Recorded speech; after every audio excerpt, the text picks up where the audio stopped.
Good morning to everyone. আজকে চলে এসেছি চিকেনের রেসিপি নিয়ে তোমাদের কাছে। তো এখানে তোমরা দেখতে পাচ্ছ এখানে প্রায় 500 থেকে 700 গ্রাম চিকেন আছে। আছে নুন, এখানে দুটো পেঁয়াজ, 10 কোয়া রসুন আর 1 ইঞ্চি মতো আদা বাটা আছে। এখানে 2 চামচ ধনে, 1 থেকে 1.5 ইঞ্চি মতো আদা আর 10 কোয়া রসুন বাটা আছে। 2 চামচ 2.5 চামচ মতো ধনে আছে আর আছে হলুদ। আমি এগুলো দিয়ে ম্যারিনেট করে রাখবো। তোমরা সবাই জানো আমি চিকেনে বা মাটনে আমি দই ইউজ করি না। তো আমি এগুলো এক এক করে সব দিয়ে ম্যারিনেট করে রাখবো ঘন্টাখানেকের জন্য। দেখো আমি দিচ্ছি প্রথমে হলুদ এতটা, আর একটু। কোনো রকম তেল আমি এখানে দেব না ম্যারিনেশনের সময়, খালি নুন, হলুদ আর বাটা মশলাগুলো। আপাতত 3 চামচ মতো নুন দিলাম। এই যে পেঁয়াজ রসুন আদার পেস্টটা পুরোটা দিয়ে দেবো। দুটো পেঁয়াজ এখানে দিয়েছি, আর বাকি পেঁয়াজ আরও 3টে কি 4টে পেঁয়াজ আমি দেব সাইজ বুঝে, সেটা কুচি করে দেব। আর এই মশলাটা দেব। এটার মধ্যে ধনে 2.5 চামচ, আদা আর 10 কোয়া মতো রসুন আছে। 1 থেকে 1 ইঞ্চি মতো আদা আর 10 কোয়া মতো রসুন আছে। ব্যাস, এবার এগুলো দিয়ে আমি সম্পূর্ণ ভালোভাবে ম্যারিনেট করে রেখে দেবো প্রায় মিনিমাম 45 মিনিট থেকে 1 ঘন্টা।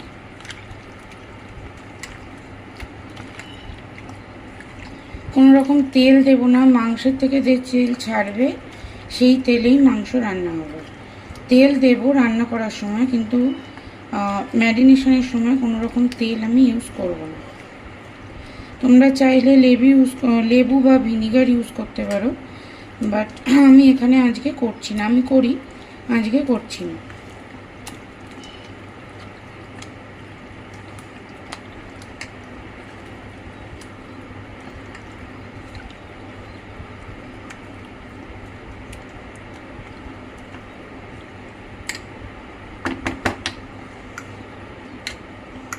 দেখো আমার মাখানো হয়ে গেছে সম্পূর্ণ। এবার আমি এটাকে ঢাকা দিয়ে রেখে দেবো।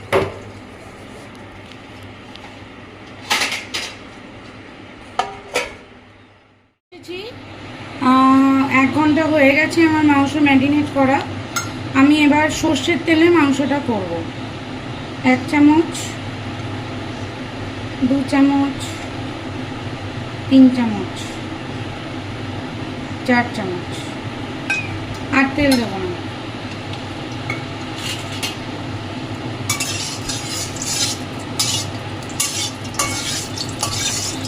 তেলটা গরম হচ্ছে, গরম হোক, আমি গোটা গরম মশলা দেবো। দেখো এখানে আমি 4টে পেঁয়াজ কুচিয়ে রেখেছি, 4টে বড় পেঁয়াজ। এখানে আছে 4টে দারচিনি স্টিক, 4টে এলাচ, 5টা লবঙ্গ, 3টে তেজপাতা, 3টে কাঁচা লঙ্কা যেগুলো শুকিয়ে লাল হয়ে যায়, আর টমেটো পেস্ট। ঠিক আছে, তো এগুলো সবই লাগবে আমার মাংসের জন্য। আমি গরম মশলা, গোটা গরম মশলা দিচ্ছি। দেখো দারচিনি, এলাচ, লবঙ্গ, তেজপাতা, লঙ্কা।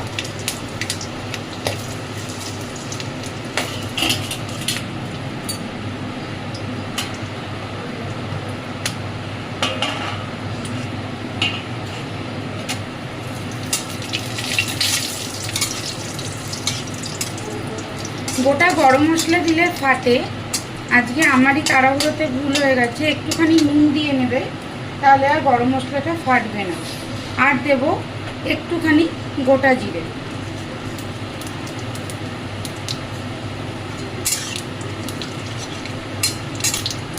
এখান থেকে একটু ভাজা ভাজা হবে, লাল হবে না, মানে পুড়বে না, হালকা ভাজা হবে। একটা গরম মশলার যে স্মেলটা বেরোয়, গোটা গরম মশলার স্মেলটা বেরোবে।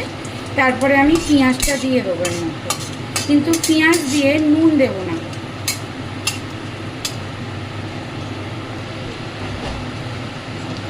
আমি পেঁয়াজগুলো দিয়ে দেবো।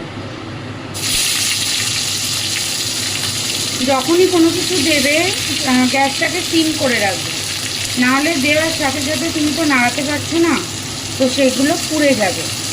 পুরোটা দেওয়া কমপ্লিট হয়ে গেলে দেন তুমি ওটাকে বাড়িয়ে দাও।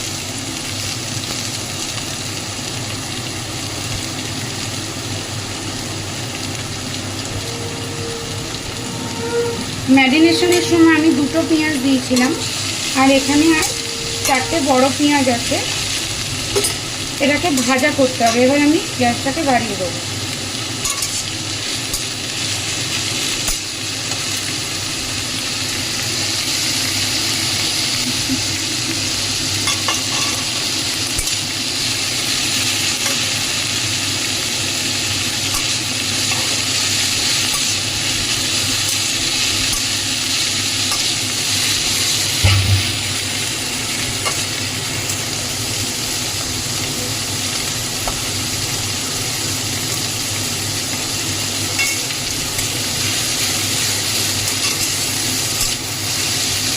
এটা একটু ভাজা ভাজা হোক, আবার আমি ফিরে আসছি।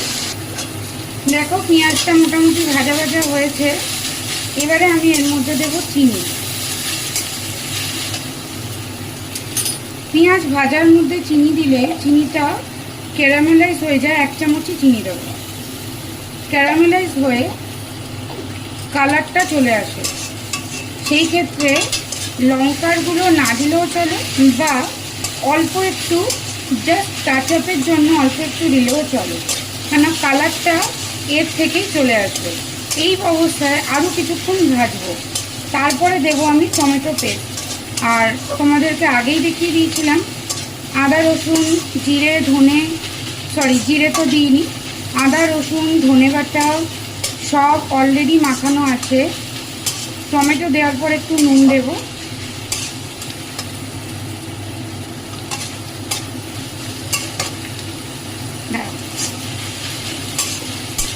অলরেডি সব ম্যারিনেশনের সময় মাখানো আছে, তো এই অবস্থায় আরও একটু ভাজবে।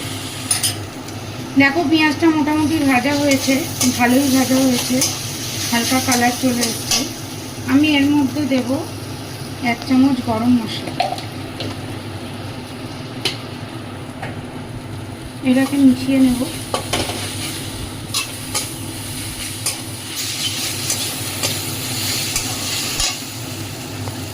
এবার দেব টমেটো পেস্ট।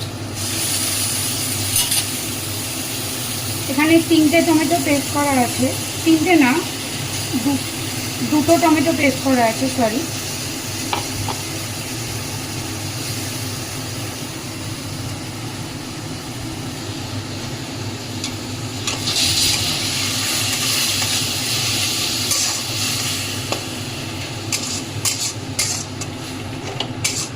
এখন কোনো রকম জল এতে পড়বে না, মাংস থেকে জল বেরোবে। আমি আজকে করছি কষা মাংস।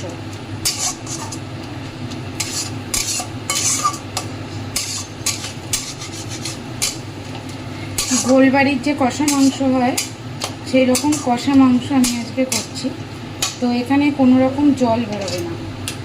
এখানে দেবো একটু নুন। মাংসে অলরেডি নুন দেওয়া আছে, এর থেকে বেশি নুন দেবো না। দেবো একটু হলুদ।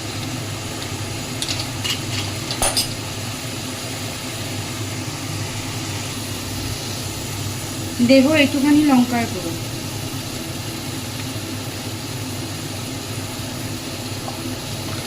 অলরেডি আমি কালারের জন্য পেঁয়াজ আর চিনি ভেজেছি। এবার এগুলোকে একটু ভালো করে মিশিয়ে নেব। গ্যাস বাড়িয়ে দিয়ে ভালো করে মেশাবো। দেখেছো কালার এসছে।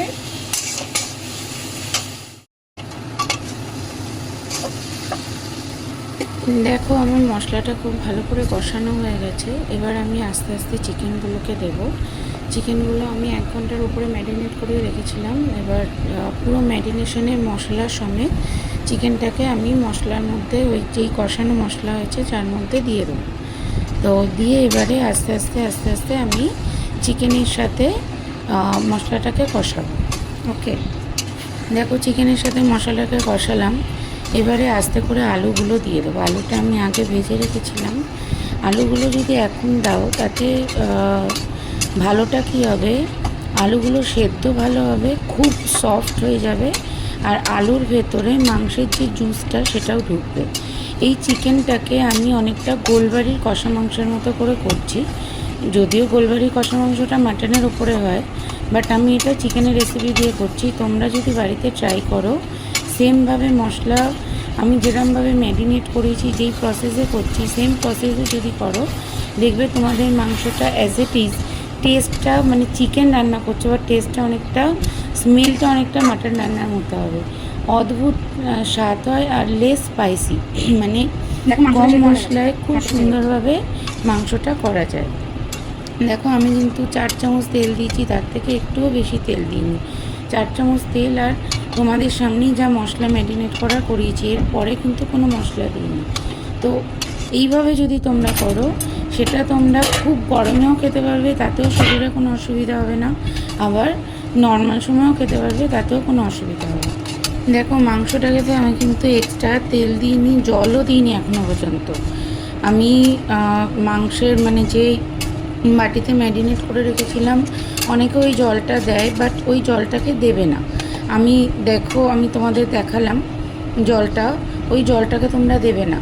দিতে হলে সবসময় চেষ্টা করবে মাংস বা যে কোনো কিছু রান্না করার সময় গরম জল দিতে, একদম ফুটন্ত গরম জল। তাতে তার মানে মাংসের টেস্ট বা যে কোনো রান্নার টেস্টটাকে অনেক বেশি এনহ্যান্স করে দেয়, অনেক বেশি সুন্দর করে দেয় টেস্টটাকে যদি গরম জল দাও, মানে একদম ফুটন্ত জল।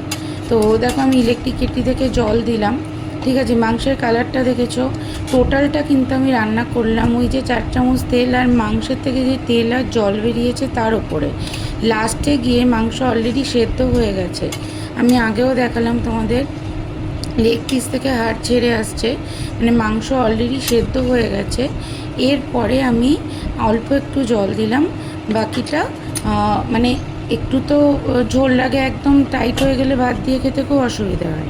আমি অল্প একটু ঝোল রাখবো, তাতে তোমার যখন মাংসটাকে আমি নামাবো আর নামানোর পরে যখন খাওয়া হবে, মানে তাও ধরো মানে যখন আমরা খাবো তখন অলরেডি তোমার ঝোলটা একদম মানে একদম এক্স্যাক্টলি যেই ঝোলটা একটা কষা মাংসে থাকে সেই পরিমাণটাই থাকবে।